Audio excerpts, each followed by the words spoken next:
Over the past week, we have had the second and third largest bank failures in U.S. history.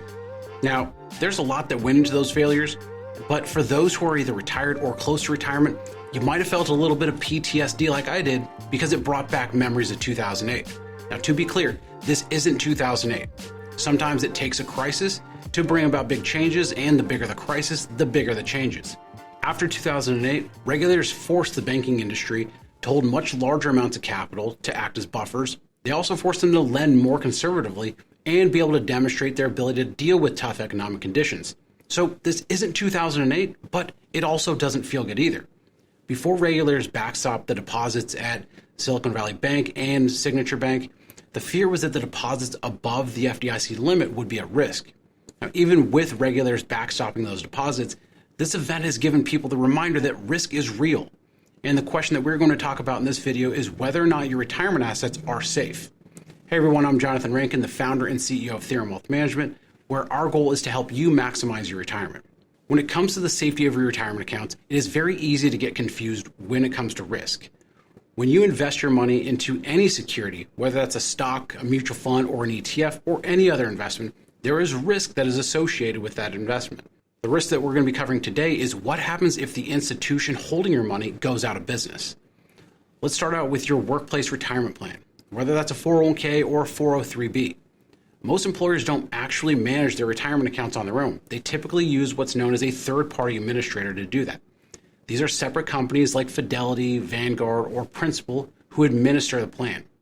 You'll often find sometimes that third-party administrators also put their own funds within the plan as well. So if your plan is offered by Fidelity, you might also see Fidelity funds in the investment options.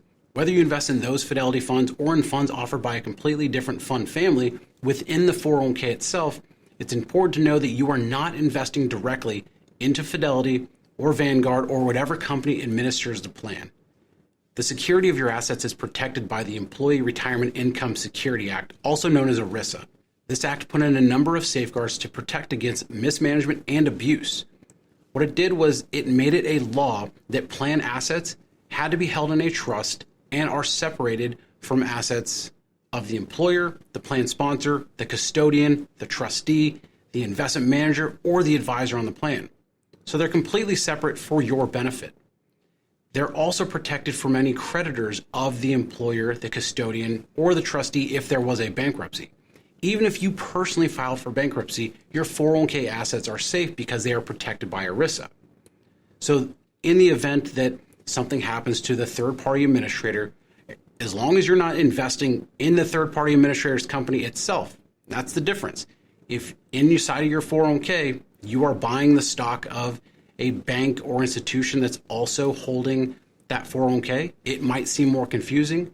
But this is often found at large banks or financial institutions where if you are working at a large company that also is the plan sponsor for your 401k and you're investing in that company's stock and that company goes out of business, well, you're owning that stock. And we're going to get to that in just a minute.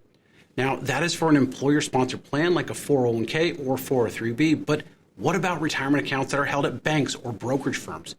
These are accounts like IRAs or Roth IRAs or even your taxable brokerage account. With these accounts, it's important to distinguish between holding your account at a firm versus investing in the firm that holds your account. Let's look at an example. If you have a traditional IRA with a firm, and within that IRA, you just have a basket of investments. So you own a mix of stocks and bonds. You've got individual stocks, ETFs, maybe a few mutual funds. Well, in the event that the company that holds your account goes out of business, you're still going to own the shares of those investments. The company holding your account is simply acting as custodian, and they are responsible for holding, valuing, and transferring securities, and they're also responsible for receiving dividends and interest. To help protect investors, the SEC created the Customer Protection Rule. This is a legal requirement for all broker-dealers where they must keep client securities segregated from broker-dealer securities. So if a firm were to fail, you would have your assets transferred essentially to a new firm. Where you have risk associated with a firm failure is if you're investing in the firm itself. That could be by owning their individual stock or owning a bond issued by them or possibly having cash on deposit at the firm. When you own the stock or a bond of a company, it is a direct investment into that business, and if the business fails, so does that investment. Now, to protect investors at broker-dealers, the SIPC was created. This is an organization that protects customers of SIPC member broker-dealers in case of a firm failure of the actual firm.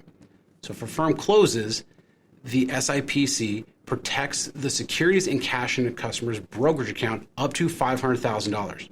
Now, that $500,000 protection includes up to $250,000 for the protection of cash in the account.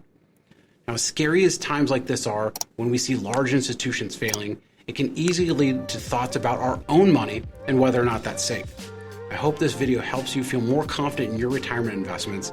And if you are saving for retirement in a 401k or a 403b, make sure you check out this video coming up next, where I go into how you can make the most out of your retirement account. I'll see you there.